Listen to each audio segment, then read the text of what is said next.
What's going on, YouTube? We back in the Low Key Cave, Keyshawn Knobs YouTube page, aka Mr. Low Key, and we back with another movie review. This time we got Gladiator 2. Your boy Ridley Scott is back with the great Roman epic. I never watched the first Gladiator. I never sit down and just watch it all the way through. I would see I don't know. I would see clips here and there or whatever, but I always heard people talk about it. I always heard people talk about it as far as Ridley Scott, Russell Crowe, some of them iconic lines from that movie. In this life, what the next revenge? Like, I love revenge movies too.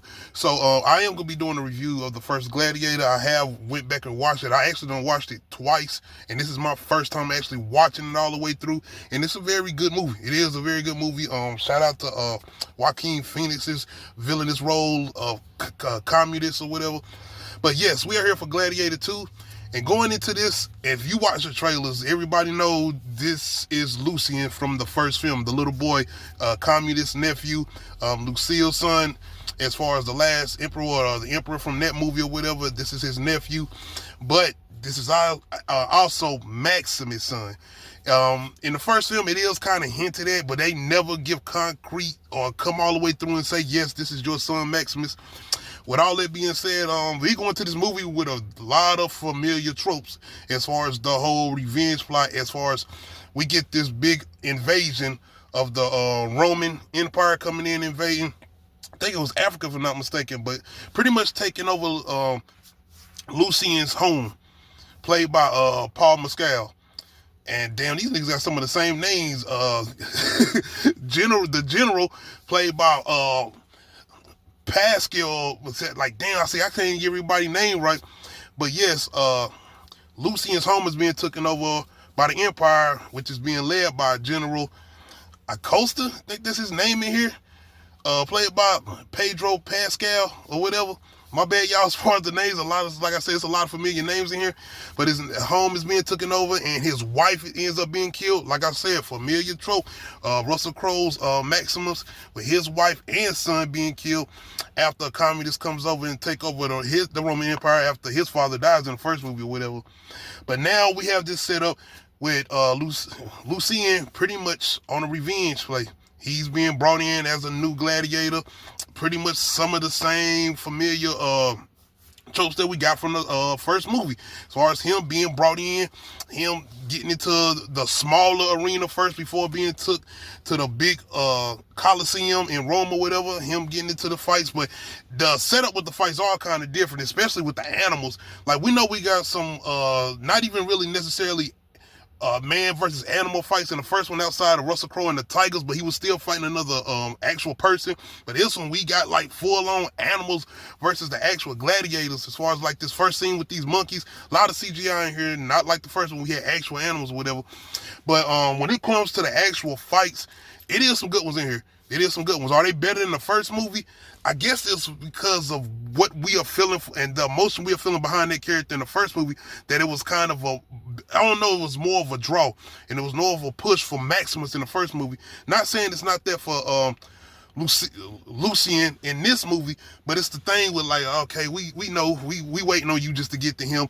And even with him going after the general played by Pedro Pascal, it's like we can tell that he doesn't necessarily want to do this shit. It's like this is just his job. He's a soldier. Even in that first scene where they pretty much done killed everybody as far as Lucien's home or whatever, you can see the expression on his face. It's like, just do this. Let's do this and get this over with or whatever. And even when the general returns to face the emperors, played by the two twins, of course, played by Joseph Quinn, but one of them, I don't know the other dude's name, but you know my boy on Stranger Things. And that's another thing. How did these twins become emperors? Like, the whole thing with Maximus doing what he did at the end of that first movie, supposed to set up the whole thing with the people of Rome being free and a lot of different politics going in with the senators and all of that. So, anyway, you can see, though, that this general ain't necessarily the villain that we thought, or even with the trailers, you could tell that it seemed like a setup with him not necessarily being this all-out villain. And, of course, he is not. And you could tell that he doesn't even like the emperors that he's working for. And it almost makes me feel like if Maximus had not rebelled and just went along with everything, this would have been him. As far as the character Pedro Pascal is playing, as far as this general or whatever.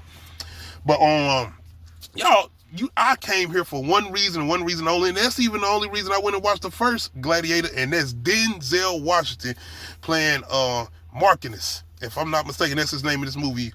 Marcus. Like I said, everybody Maximus Marcus. But when he comes in, man, I'm telling you, because I didn't necessarily know what type of role he was playing. I didn't know if he was playing a villain, a good guy, or in between or whatever. But my personal opinion, I have not seen Denzel in this type of role before, because it's coming off almost like a Jokerish type of role. Very conniving. Menacing too, but at the same time, you understand his motives. It's not, once again, this movie definitely makes you question, like, who's actually outside of the emperors. Like, they just straight out villains. Like, them two niggas is just villains. But outside of them two, when it comes to Pedro Pascal's character, as far as the general, and even Denzel Washington's character, Marcus, it's like, are they actual villains, or you can tell that they have their reasonings behind the shit that they're trying to do? Especially Marcus being somebody who's trying to get in with power, being somebody who was owned at one point. But the exchanges between him and Lucien's very good on chemistry. Anybody Denzel comes into encounter in this movie, once again, he's outperforming them. No disrespect to any of the actors, but the man is killing this shit. This is his movie. I'm sorry, this is Denzel's movie all the way up into the end. But it's just his mannerisms, man. The way you can tell that he's having a very good time with this role. But me personally, I just not have seen him in a role like this. And I'm not even going to call him an all-out villain. He has his reasons and he had his motives. But by the end, you can see, come in and say spoilers, he's somewhat of a villain. But another thing good about the film is that I feel like you think you're getting one thing as far as Lucien's story and him trying to get his revenge back for what happened with his wife and his people, but it definitely takes somewhat of a little turn, I would say, through the halfway point in the movie, where something big happens. It's like, shit, okay, where is this about to go then? Yeah, something very big happens, and it shifts the movie, where you're not getting this one note or one-on story like you got from the first one. Things switch up, and we go into something where it's like, oh shit, it definitely makes the movie even more interesting. Like I said, battle sequences, that shit is there. It's a whole Coliseum battle where they fill it up with water and shit, and we got sharks in this shit. It's basically like a damn battle, a boat battle sequence or whatever. Very epic. The rhino scene is probably one of my favorites, though. The rhino fight, probably one of my favorites. Definitely enjoyed that one. It kind of took me back to Maximus' fight when he was fighting a big dude with the spinning shit in the axe or whatever. But overall, as far as a sequel to a movie that I feel like people said you didn't need a sequel to, it's good. It's very good, man. And I feel like it did not feel nothing like the first movie. After I recently just watched it twice, as far as the first Gladiator, this movie does things very different. And like I said, even with the story, you might be thinking you're getting one thing, but it actually takes a turn and does some different things. Of course, Lucia's mama, comedy sister, she's back in here, and she's got some very good scenes in here. Like I said, the interactions between her and Lucien, and I guess it's like something I was thinking about as far as the plot, where the way it was set up of why he went away. And it was like by the end of that first movie, it's supposed to be set up like the whole thing, like I said, with Maximus dying, he asked her literally like, no, he didn't ask her, but he said, Lucien is good, Lucien is safe.